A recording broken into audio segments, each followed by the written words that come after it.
Well, hello, friends, and welcome back to Embrace the Question. It's good to see you, good to be seen by you, and you may hear a little bit of thunder come across the microphone this evening.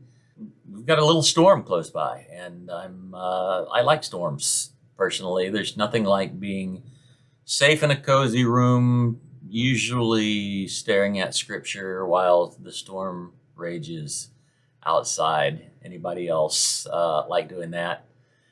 Welcome again. If you're new, so glad to have you. Thanks for watching the video. We're doing our Bible study series, Bible Study with Me, and we're traipsing through Exodus. We just completed 2 sessions on Exodus 12. Exodus 12 was the account of the events of Passover, and there was so much there we could not get it all done in 1 week. Exodus 13 is a lot different. And the truth is if you understand Exodus 13, you know a lot about Jewish lore. There's a lot there that your average reader is going to read and say, why? Why this? Why this? So I'm really anxious to kind of get into it and talk about it. There's a couple of things in this chapter that I pull up and use all the time. I pull up from my memory banks and use all the time because I think it's really significant. So let's take a look at this interesting chapter, Exodus 13. Okay, Exodus 13, English Standard Version. I'm reading from the app eSword. It's a freebie, by the way, e-sword.net. Lots of free downloads and things you can add to it. So if you're looking for a Bible app, check this one out. But Exodus 13, verse 1, the Lord said to Moses, "Consecrate to me all the firstborn. Whatever is the first to open the womb among the people of Israel, both of man and of beast, is mine." All right, let's stop right there because Moses is about to get into other things. We covered this a little bit last week, how there was a price for freedom. And that price was the firstborn. If you didn't put the blood on the lintels and the doorposts, then you lost your firstborn. And the firstborn is the strength of your family. Sometimes the firstborn male, right, is who we're talking about here.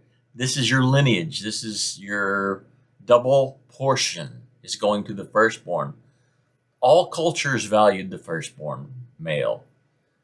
It was the pride and joy of the family, which is why women who didn't bear male children were often ridiculed, thought of as less than.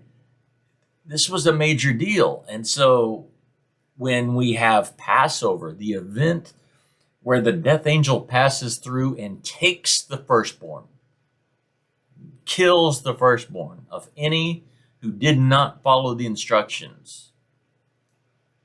You say that's really, really harsh. And yes, it really, really is.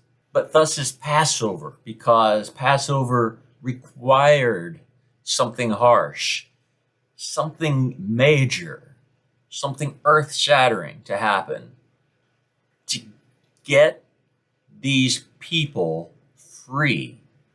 So the people come out realizing for them, a lamb had given his life, but for others, the firstborn had given the life. So it remains to be expounded on here.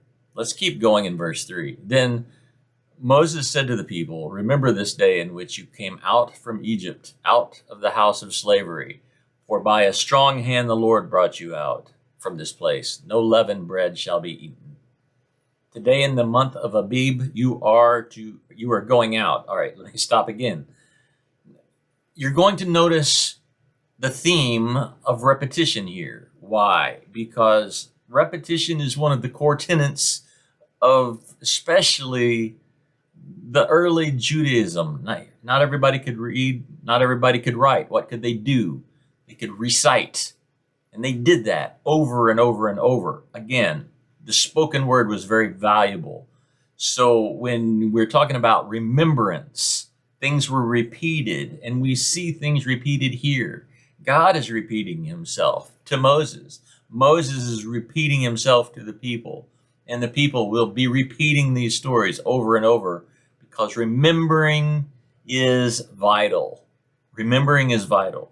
Secondly, in verse 4 here, it says, in the month of Abib. Well, we talked a good amount about how the first month is going to be Nisan, or Nisan, right? And it is spelled both ways, Nissan, Nisan. What gives? Why this confusion? The month of Abib, Abib here literally means the greening of, or the green ears of corn. It's a reference to spring.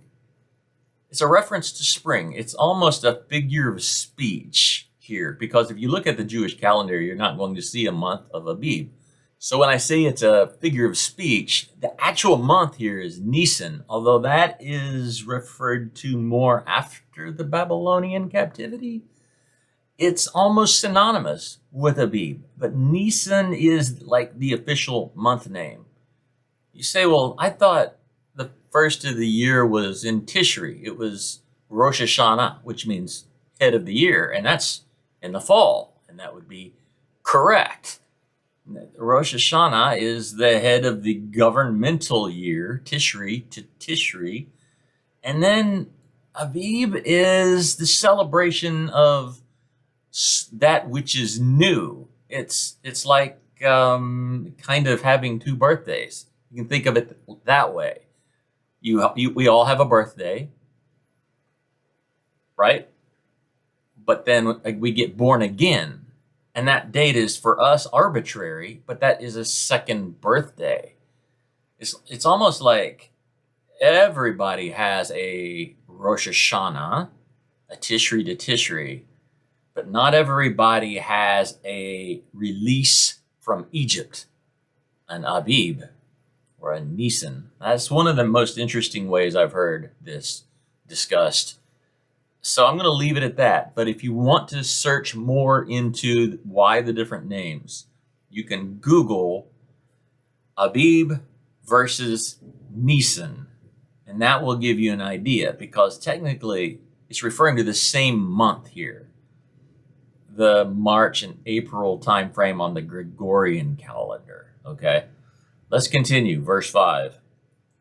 And when the Lord brings you into the land of the Canaanites, the Hittites, the Amorites, the Hivites, the Jebusites, which he swore to your fathers to give you, a land flowing with milk and honey, you shall keep this service in this month, in this season. It's, again, more of a figure of speech in this usage. And we discussed also the land of milk and honey. It's a good land, one where farmers can reside next to those who raise cattle, milk, and honey. Okay. Verse 6, 7 days you shall eat unleavened bread, and on the seventh day there shall be a feast to the Lord. Also, we learned from the last chapter that is a Sabbath. Starts with the Sabbath, ends with the Sabbath. Okay, the seventh day. Verse 7, unleavened bread shall be eaten for 7 days. No leavened bread shall be seen with you, and no leaven shall be seen with you in all your territory. That's quite the requirement, isn't it? In all your territory. You shall tell your son on that day, it is because of what the Lord did for me when I came out of Egypt. And it shall be to you as a sign on your hand and as a memorial between your eyes, that the law of the Lord may be in your mouth. For with a strong hand the Lord has brought you out of Egypt. Again, an emphasis on the mouth, an emphasis on telling, reciting, an emphasis on remembering. This shall be as a memorial to you. Why? Where are you going to put this? It's going to be between your eyes. It's going to be on your hand, right? Where in Revelation, we always talk about the beast and the mark of the beast. Where are the signs? It's on the forehead, on the hand. This is repeated again in Deuteronomy. This is where your memories are made manifest. First in your thoughts, next in your works. All right? That's what this is all about. This is going to be a part of you. So you're going to think about it. You're going to do it. You're going to observe it. You're going to be careful about it, right? And you're going to remember it because you're sharing this with your kids and they're going to ask you questions and you understand. All right. So verse 10, therefore, keep this statute at its appointed time from year to year.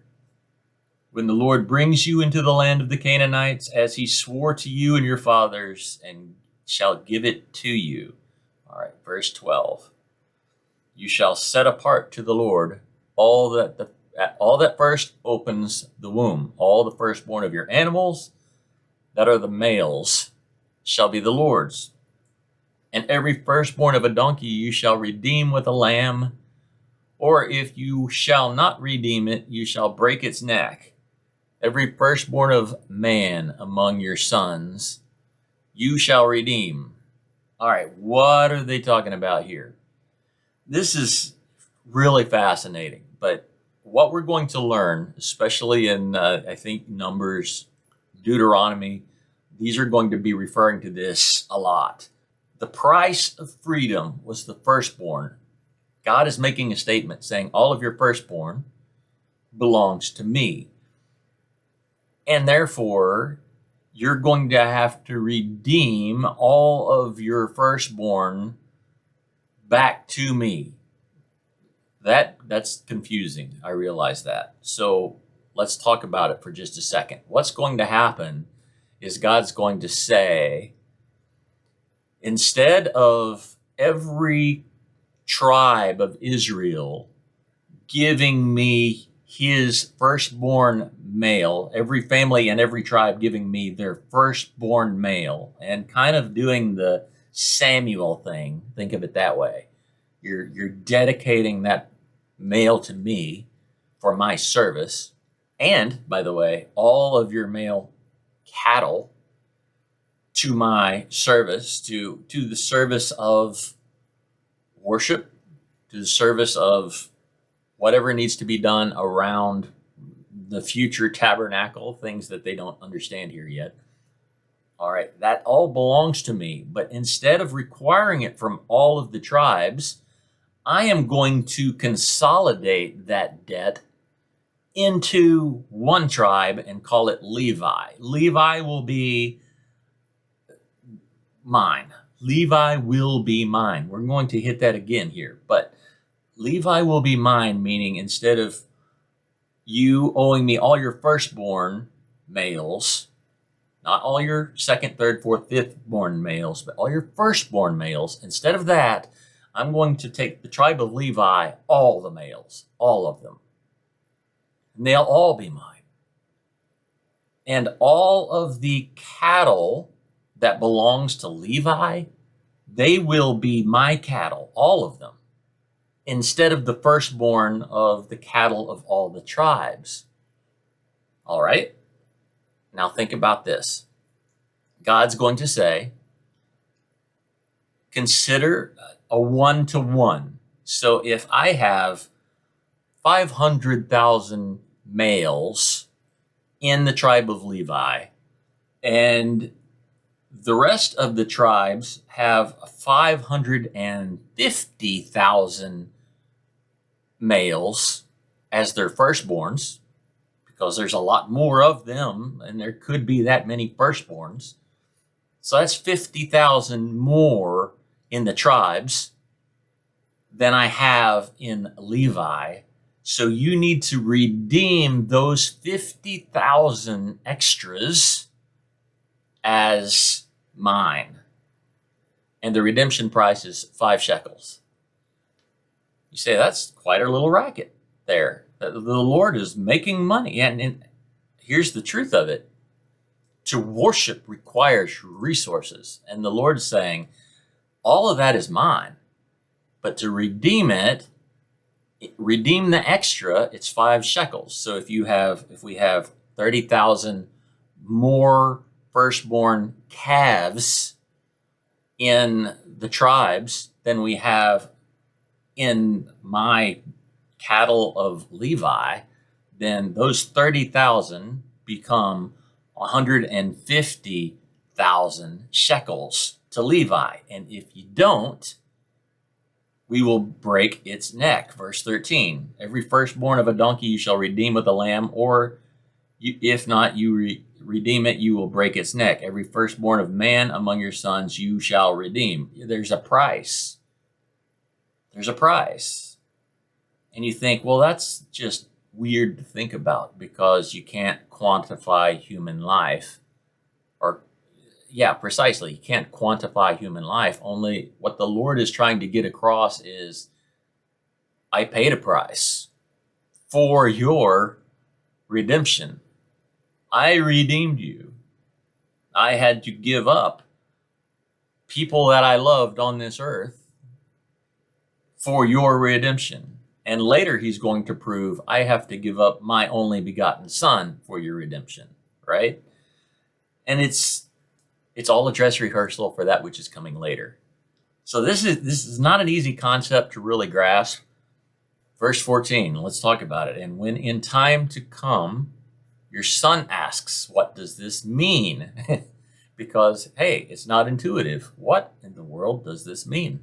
You'll say to him, by a strong hand the Lord brought us out of Egypt, from the house of slavery. For when Pharaoh stubbornly refused to let us go, the Lord killed all the firstborn in the land of Egypt, both the firstborn of man and the firstborn of animals. Therefore, I sacrifice to the Lord all the males that first opened the womb, but all the firstborn of my sons I redeem. Remember, he has not yet claimed all of Levi for this. He hasn't yet, but that is on the way. Verse 16, it shall be as a mark on your hand or frontlets between your eyes, for by a strong hand the Lord brought us out of Egypt. Maybe you've seen the Jewish men wearing phylacteries around their heads. It's like a headband with a little box on it. And in that box, they have scriptures from Torah in that little box, and they wear that while they pray. That's where they get that from. They literally bound the law between their eyes. All right, pretty interesting. Verse 17, when Pharaoh let the people go, God did not lead them by the way of the land of the Philistines, although that was near.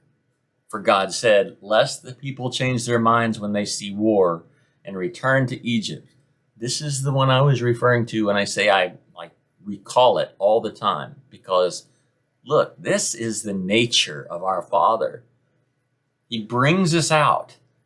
He knows he could bring us through anything, but we are weak of heart. Imagine that. It's quicker to take them through the land of the Philistines, or by the way of the land of the Philistines. But he doesn't, because he knew they would be afraid. You think, well, the Lord just doesn't care that I'm afraid. Oh, trust me. He knows you're afraid. He cares. And he has taken you so many times the easiest way, not the quickest way. I did say easiest, not the easiest way. Sometimes the hardest way that we go is it's the least full of horrors, right? He brings you the way that's easiest for you because he knows that maybe the quickest way, the most direct way, would scare you to death. Isn't that amazing? Only God would do this. Only our God would do this. All right. I think that's just like a life verse right there. But God led the people around by the way of the wilderness toward the Red Sea, and the people of Israel went up out of the land of Egypt, equipped for battle. Equipped for battle. That will preach right there. They're not just leaving. They're leaving prepared. They're ready to do some damage if they need to. Okay? Verse 19. Moses took the bones of Joseph with him, for Joseph had made the sons of Israel solemnly swear, saying, God will surely visit you, and you shall carry up my bones with you from here. You've heard my story about the removal of the bones of Joseph and how that was proof to Pharaoh that he had lost, because the tomb of Joseph of Aramathaim was empty. That would have been Joseph's pagan name to the Egyptians. Aramathaim, Joseph of the high places. What does that mean to us? It means that Joseph of Arimathea, when his tomb was empty, Satan knew he had lost. He is never going to get his slaves back. All right? Interesting stuff. And they moved on from Succoth, and encamped at Etham on the edge of the wilderness. And the Lord went before them by day in a pillar of cloud to lead them along the way, and by night in a pillar of fire to give them light, that they might travel by day and by night. They travel by day, they travel by night. There's more significance, more stuff that'll preach. When the Lord is moving you, it doesn't matter what the environment looks like. It doesn't matter if it's day, if it's night, if it's early, if it's late. He's moving you, and he will make a provision for that move. The pillar of cloud by day and the pillar of fire by night did not depart from before the people. Moses really thought that was important to say, because we know that the people are going to enter into all different stages of unbelief, right? Even while staring at a pillar of fire in the night, they're saying the Lord has abandoned us, as if that thing is always there. It's silly, but we're all that way. We fail to see provision even when it's right before our eyes, right? I mean, it's amazing what we do. Also, maybe you wouldn't think there is that much to talk about in Exodus 13, but certainly there's several sermons wrapped up in that chapter. It's not a long chapter, but it is fairly deep, and a lot of significance to the repetition, to the memory. Now we understand why they placed such an importance on remembering the word, remembering the commands, remembering the holy days, the festival, the events, all of that. So important. When your sons ask, be prepared to tell them, this is why we do this. Neat stuff. Hope you enjoyed that. Get yourself some Solway coffee, solwaycoffee.com. Always going to mention that because it's always going to be good coffee, and it's always going to help a really good cause. So I invite you, solwaycoffee.com. Look up Solway Firth, Firth, Firth, Solway Firth on Google, and take a look at where the name came from. All right. Hope you guys are having a great holiday season. Leave a comment below. Tell me what you think. I miss hearing from all of you week to week. Sometimes I'm a week and a half from these videos now. I really love to hear from you. Visit my blog. The blog is still up and running, and check out the Patreon page if that is more to your liking. But there's some chosen stuff on the Patreon page. So I'll catch all of you guys, all of you next week. Godspeed. Peace.